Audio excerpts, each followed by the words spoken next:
Decolonisation is a powerful thing. Not only is it an act of liberation for us as Indigenous people, it is deeply tied to, and indeed, a necessary precondition for workers' liberation. Indigenous sovereignty is the foundation of class struggle in colonised countries. Capitalism in Aotearoa was built on stolen land, and the same system that dispossessed Māori created a working class to serve colonial wealth. Land back and decolonisation as a whole is a step toward dismantling the system that exploits all workers. Our political movements consistently show a persistent struggle for self-governance, rooted in decolonisation struggles, Indigenous sovereignty, and a clear connection to workers' liberation. Māori resistance was informed by global anti-colonial and workers' struggles, the Haitian Revolution, a successful slave revolt that took place against French colonial rule, in particular, was a major inspiration for the Kingatanga, Māori King movement. In the 1860s, Te Hokioi, the Kingatanga's newspaper, looked up to Haiti, saying, "The Hokioi for 24th March publishes for the information of our friends who reside at the different places on this island a description of Haiti, an island situated near America and surrounded by sea. They have laws of their own, and they have permanently established their independence, and they have a flag of their own. The councils of that place are at present busily engaged in improving their lands, and the chiefs of Haiti have one general voice. Their laws are in full force, and they have many wharves which pay a good revenue." Then, later in the newspaper, declaring, "Perhaps you will soon see that this island will be equal to Haiti, rich with goods, laws, and power," which showed a clear influence the Haitian Revolution would have on the Kingatanga, and indeed future Māori resistance. During the 1860s, despite facing exile and poverty after the British invaded Waikato during the land wars, Kingi Tāwhiao declared solidarity with the global working class, saying, "My friends will come from the four ends of the world. They are the shoemakers, the blacksmiths, and the carpenters." In 1892, Māori at the time attempted to establish our own government, displaying a deep mistrust of settler capitalist parliamentarism. Tāwhiao set up his own parliament at Mungakawa, where he encouraged all tribes of the North Island to attend. At the meeting, Tāwhiao once again declared his solidarity with the working class by stating, "All Pakeha Māori, Pakeha storekeepers, blacksmiths, and carpenters are my people." Tāwhiao's establishment of his own parliament, while keeping solidarity with the working class at the forefront of his mind, showed a vision of unity between Indigenous people and the proletariat. Later, the Rātana movement explicitly linked Māori liberation alongside working class solidarity. Wiremu Rātana declared in 1924 on London's Westminster Bridge, "When all your stone houses are destroyed in time to come, then will the carpenters, the blacksmiths, and the shoemakers be in power, and I will be the government." He put this into practice through his alliance with the then Socialist New Zealand Labour Party and its pro-worker policies.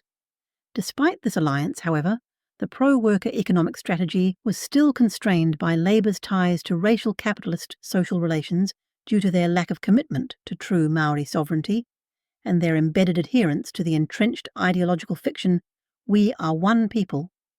This was and still is the dominant myth in Pakeha society, promoted by colonial authorities to obscure the ongoing racial hierarchy and the realities of Māori subjugation, acting as if New Zealand had great race relations and is egalitarian.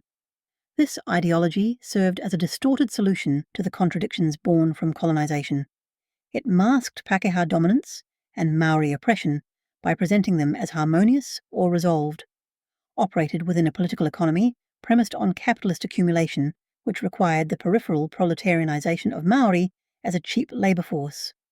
Māori integration into capitalism was shallow and exploitative, and "We are one people" seeks to obscure that reality. Most Māori, especially those outside major cities, were mostly brought into the capitalist economy through manual, seasonal or low-paid work, for example bush felling, shearing and road building. These were certainly not equal relationships, as the We Are One People myth seems to suggest but ways Māori were economically marginalised and exploited as cheap labour, oftentimes even forced unpaid labour. People, rightly, question the necessity of statues and monuments of colonisers like Captain Cook, and believe they should be removed. What they don't realise is the very marrow of New Zealand's parliament is built from prison-made bricks from Pukeahu, a site that once held Māori prisoners, including those from Parihaka, who were not only imprisoned, but also subjected to forced unpaid labour as punishment for peacefully resisting the Crown's invasion of their land by 1,600 troops. The New Zealand Parliament therefore becomes a colonial monument to the suffering and forced unpaid labour of Māori. After 1894, employers in New Zealand needed to bargain over pay and working conditions with registered unions. If they couldn't agree, an arbitration court made the decision. But the law didn't cover shearers, freezing workers and farm labourers, places with a disproportionately Māori workforce. Māori entered the workforce as our tribal heartlands were eroded. Māori landholdings were reduced from 26.8 million to 3.4 million hectares by 1921. Much remaining Māori land was marginal, much too small to farm, or of poor quality. This was by colonial design. New Zealand historian Michael King described the Māori workforce prior to the Second World War as a rural proletariat, part of it land-owning but not land-using, part of it disinherited by the loss of land. In 1937, unions set up the Federation of Labour to represent unions nationally. Bob Tutaki of the Shearers' Union was the only Māori delegate at its first conference. In the 1980s, a Māori committee was set up for the FOL. Some Māori unionists were not happy at being underrepresented in unions. They had thought about setting up separate Māori unions, but eventually decided against this, and instead demanded a better deal for Māori in the existing union movement. To the union movement that is a monocultural movement, to say that it can't just have a class analysis unless it also has an analysis about colonisation. The Pākehā-dominated unions, communist and socialist parties and organisations, were reluctant, however, and did little to address these contradictions. And in fact, some would hinder Māori attempts to confront these racial and class contradictions. One of the most blatant examples was when the trade union leader and president of the Socialist Unity Party, Bill Anderson, who along with other members of the union called the police on Māori activists in the union over a pamphlet written by Māori women union members that was criticising the union for racism and for benefiting from capitalist exploitation in the Pacific. Bill Anderson saw this article as an unprincipled attack on the movement and, rather than address the racism being challenged, responded by shutting down the Polynesian Resource Centre, which was a key organising space for Māori and Pacific activists. Within these parties and organisations, they recognised that imperialism is the highest stage of capitalism. However, what they overlooked is that imperialism is simultaneously colonialism compounded, and any resistance to capitalism that disregards colonialism is therefore insufficient and, in effect, objectively reactionary. Colonialism was the initial historical process of violent appropriation and control over land, resources and peoples, laying the material foundations for capitalist development. Capitalism did not abolish these colonial relations, but rather universalized and systematized them, extending forms of expropriation into a global economic order where domination operated less through direct territorial conquest and more through market forces, wage labour, property relations, and the extraction of surplus value on a world scale. Imperialism represents the highest and most complex stage of this historical process. It is colonialism compounded, where global monopolies, finance capital, debt mechanisms, and institutionalized economic domination consolidate control beyond territorial occupation, embedding older forms of colonial rule within an integrated capitalist world system. Thus, imperialism is not only the highest stage of capitalism, but also the most advanced form of colonial domination, the globalization of colonial relations under the logic of capital accumulation. Land back is necessary to any anti-capitalist struggle in colonized countries. This is because land theft is integral to create a permanent, oppressed working class in these countries. When land is stolen, colonial authorities and capitalists mark up the price and then get settlers in. The settlers and Indigenous people then have to work for wages to have somewhere to live. Then the colonisers use that profit, generated from the surplus labour of the people, to take more land, then get more settlers in. So there's always too many settlers, and the price of labour stays low, because of the now growing reserve army of labour, and that creates a permanent oppressed working class in a colonised country, all created by stolen land. Pre-colonial and Indigenous societies showed a living negation of capitalist social relations, which is precisely why the colonial and capitalist classes feared our societies, because we offered a vision of freer modes of life that could inspire revolt. These old communal traditions looked very much like the kind of society socialists were calling for. So, colonial powers started passing laws to break up communal land in the colonies, trying to force people into a capitalist system, to hinder any consciousness against the prevailing capitalist class at any expense. Henry Sewell, New Zealand's first Premier, a post that later would be officially titled Prime Minister, said, "The object of the Native Lands Act was twofold: to bring the great bulk of the lands of the Northern Island, which belong to the natives, within the reach of colonisation. The other great object was the detribalisation of the natives, to destroy, if it were possible, the principles of communism which ran through the whole of their institutions, upon which their social system was based, and which stood as a barrier in the way of all attempts to amalgamate the native race into our own social and political system. It was hoped that by the individualisation of titles to land, giving them the same individual ownership which we ourselves possessed, they would lose their communistic character, and that their social status would become assimilated to our own."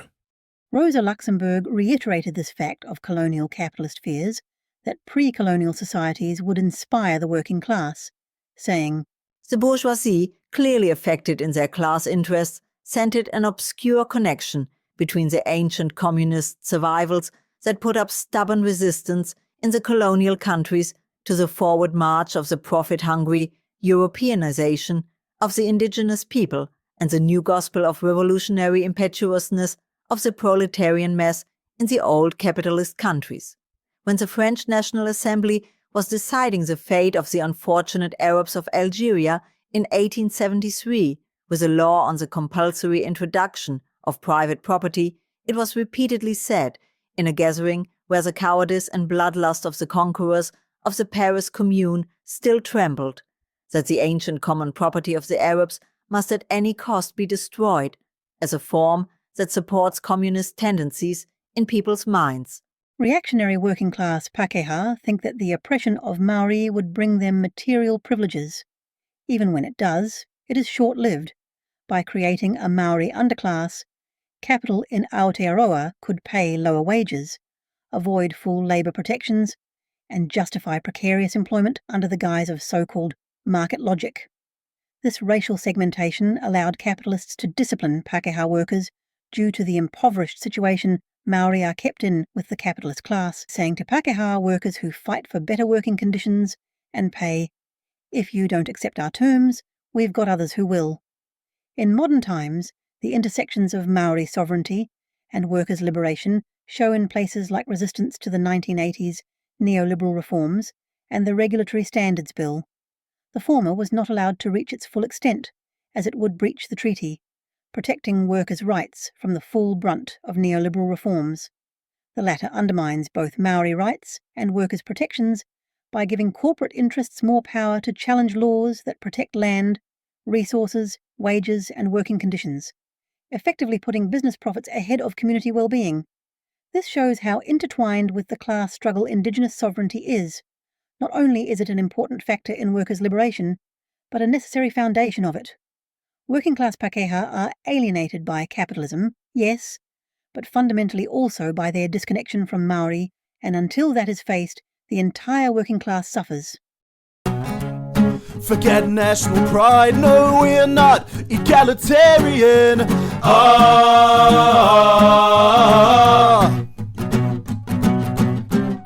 The rats used to move amongst us, but now I'm sad to say we're moving amongst them.